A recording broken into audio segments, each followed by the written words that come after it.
नमस्कार मित्रों, मैं डॉक्टर आलोक चांडिया अखिल भारतीय अधिकार संगठन की तरफ से स्वास्थ्य एवं मानवाधिकार की श्रृंखला में आज आपके साथ फिर हूँ। जिस समय देश में आर्थिक मंदी का दौर है और कोरोना का कहर है, ऐसे में एक आम आदमी के लिए आधुनिक चिकित्सा पद्धति में अपनी चिकित्सा को जारी रखना एक कठिन कार्य हो गया है।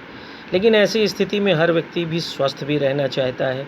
हमारे घर के रसोई घर में बहुत से ऐसे मसाले उपस्थित हैं जो हमें स्वस्थ रखने में महत्वपूर्ण भूमिका कर सकते हैं। आमतौर पे जब हम घरों में रहते हैं और एक लगातार बैठना पड़ रहा है लॉकडाउन के समय में कोरोना से बचने के लिए, उस समय में हम खाना पीना खाने के बाद उतना शारीरिक व्यायाम या शारीरिक रूप से चलते नहीं हैं, जिसके कारण खाना खाने के बाद हमारे शरीर में जलन खाने के बाद बहुत ज़्यादा महसूस होती है। और यह जलन मुख्य रूप से शरीर में वसा के सही ढंग से दोहन न हो पाने के कारण होती है। और इसके लिए हमारे रसोई में सबसे उपयुक्त जो मसाला है वह है काली मिर्च। काली मिर्च जिसे पीपर भी कहते हैं, और ये काले दाने छोटे छोटे होते हैं जिसकी संरचना भी कुछ कोरोना जैसी होती है। यह दाने पपीते के बीज की तरह भी दिखाई देते हैं। आमतौर पर काली मिर्च का उपयोग गरम मसाले, खड़े मसाले के रूप में किया जाता है। लेकिन जो सबसे महत्वपूर्ण बात है, आमतौर पे आपने देखा होगा कि जो लोग बुज़ुर्ग हो जाते हैं वो रात भर खांसते हैं, उनके फेफड़ों में बलगम जमा हो जाता है।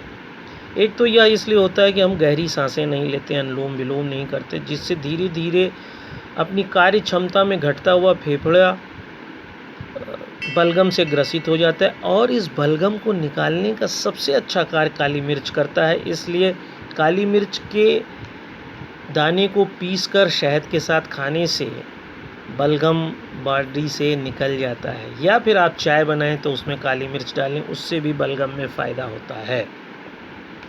यदि आप में मोटापा बहुत ज़्यादा है, चर्बी बहुत ज़्यादा पेट में चढ़ गई है, तो भी गुड़ के साथ काली मिर्च पीस कर खाने से कम 120 दिन बाद चर्बी घटना शुरू हो जाती है। लेकिन एक बात जो सबसे महत्वपूर्ण मैं आपको बताने जा रहा हूँ वह मेरे जीवन से संबंधित है। अप्रैल 2014 में मैंने अपना गाल ब्लेडर का ऑपरेशन कराया, जिसे पित्ताशय भी कहते हैं, जो पित्त रस को हमारे शरीर में निकालता है। और पित्त का काम है मुख्य रूप से वसा को पचाना।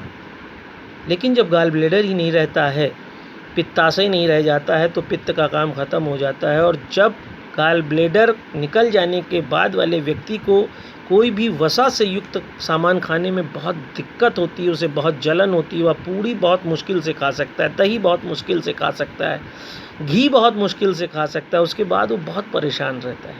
मैं भी बहुत परेशान रहा। मैं रोज़ कम से कम 30 गोली डाइजीन की खाता था। मैं बहुत परेशान था, क्योंकि एक तरफ तो पैसा भी अनावश्यक खर्च हो रहा था, दूसरा यह लग रहा था कि जीवन के किस पड़ाव तक हम यही सब करते रहेंगे।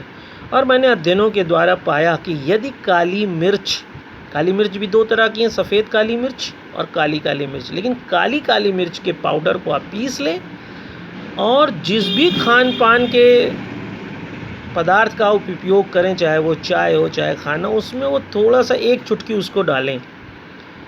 कुछ दिन बाद आप देखेंगे कि कृत्रिम रूप से काली मिर्च का यही पाउडर आपके शरीर में वसा को पचाने का कार्य करने लगता है। और गाल ब्लेडर न होने की स्थिति में भी आपके शरीर में वसा नकारात्मक प्रभाव नहीं डालता है, आपको जलन नहीं होती और आप एक सामान्य व्यक्ति की तरह खान पान करने लगते हैं, जो मुझे अद्भुत लगा और जिसके लिए मैं यह वीडियो बना रहा हूँ। काली मिर्च वसा को पचाने में अभूतपूर्व कार्य करती है। और शायद यही कारण है कि हमारे खाने में, और ख़ास तौर से जो मीट मछली खाने वाले भोजन है, उसमें काली मिर्च ज़रूर मिलाया जाता है, क्योंकि उसके वसा को पचाने में काली मिर्च की महत्वपूर्ण भूमिका रहती है। और मेरे गाल ब्लेडर को निकले हुए 6 साल हो गया। 1 साल मैंने डाइजीन खाया है, पिया है, लेकिन उसके बाद आज तक मैं कुछ भी दही खाता हूँ, पूड़ी खाता हूँ, कोई भी तैलीय सामान खाता हूँ, मुझे कोई भी अतिरिक्त दवा नहीं लेनी पड़ती है। सिर्फ पिसी काली मिर्च को मैं रखे हूँ, जिसको एक चुटकी हर पदार्थ में डालता हूँ, चाहे दही में खाता हूँ, चाहे चाय में, चाहे भोजन में, और उसका परिणाम ये है कि मैं पूरी तरह स्वस्थ हूँ। आप भी काली मिर्च के पाउडर का उपयोग करें, अपनी वसा को पचाने में मदद करें, जलन को मिटाएं और इसके साथ अपनी चर्बी को घटाने में मदद करें। बलगम आपके अंदर जो अतिरिक्त जमा उसे निकालने में काली मिर्च आपकी मदद करेगा।